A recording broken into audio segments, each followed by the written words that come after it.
Tinuldukan na ni Heaven Peralejo ang matagal ng usap-usapang hiwalayan nila ni Marco Gallio.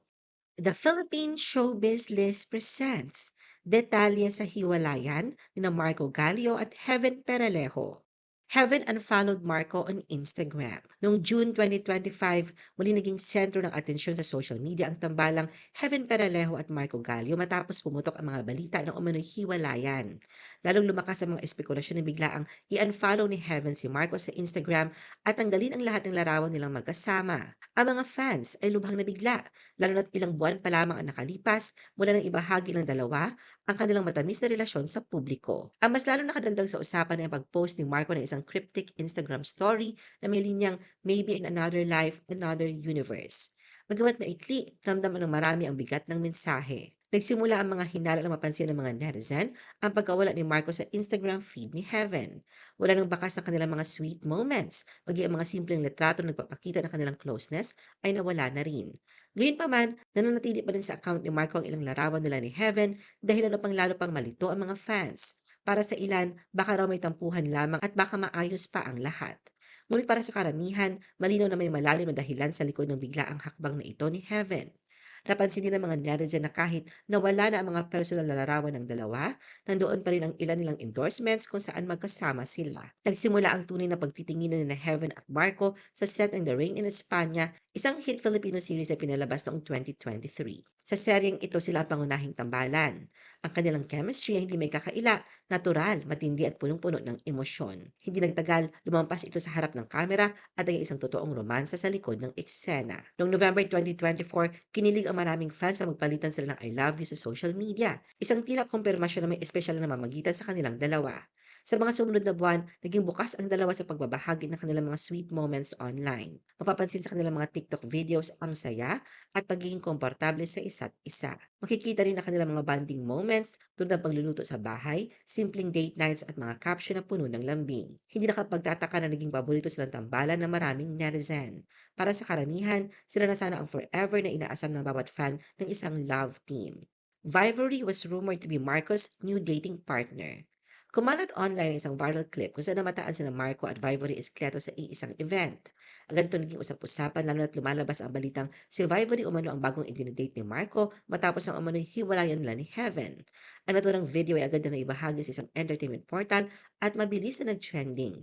Makikita sa clip na magkasamang dumalo sina Marco at Vivory sa isang gathering at tila nagkaroon ng maikling pagkikita at pag-uusap. Dahil dito, ilang netizens ang naglabas ng kanilang opinyon at kuro-kuro, partikular na ang dating shipping ng tambalang Marvery. Ayon sa ilang netizen, si Vivory raw ang ipinalit kay Heaven.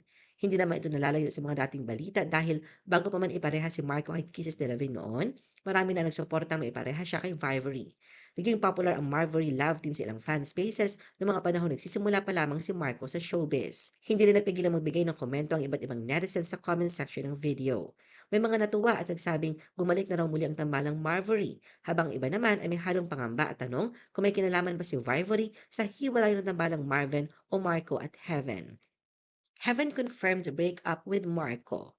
Tinuldukan na ni Heaven ang matagal ng usap-usapang hiwalayan nila ni Marco. Sa isang panayam ni MJ Marfori ng News 5, mismo kay Heaven ang galing ang kumpirmasyon na tapos na ang kanilang relasyon. Ang maikli ngunit malinaw niyang pahayag ay nagpapatibay sa matagal ng haka-haka ng publiko ukol sa estado ng kanilang ugnayan. Sa kanyang pagkumpirma, sinabi niya, "We're not together anymore." Ayon kay Heaven, naging mutual decision nila ni Marco ang pagtatapos ng kanilang relasyon. Hindi ito dahil sa matinding alitan o hindi pagkakaintindihan, kundi isang mahinahon at pinag-isipang pasya para bigyang daan ang kanilang individual na paglago. Paliwanag niya, it was a mutual decision to move forward individually. Sa kabila ng kanilang paghihiwalay, malinaw kay Heaven na nanatili pa rin ang respeto at pagkakaibigan nila ni Marco. Ayon sa kanya, maayos sa kanilang samahan bilang magkaibigan gaya ng dati bago pa sila naging magkasintahan. Dagdag pa niya, we're okay, we're good friends, and ayun po, sana of course, maintindihan po yan ng mga tao na nagmamahal sa amin. Pinatunayan din niya na ang pundasyon ng kanilang naging relasyon ay ang pagkakaibigan. Kaya naman kahit natapos na ang kanilang romantic involvement, hindi ito naging hadlang para magpatuloy ang pagiging magkaibigan nila. Anya, kasi parang before naman po naging kami, we were good friends. And so yun yung foundation namin eh. Kaya naman giit niya, it was a mutual decision. Gayunpaman, kung babalikan ang mga naunang panayam, habang maayos pa ang kanilang relasyon, tila nasa direksyon na ng pagpapakasal ang kanilang samahan.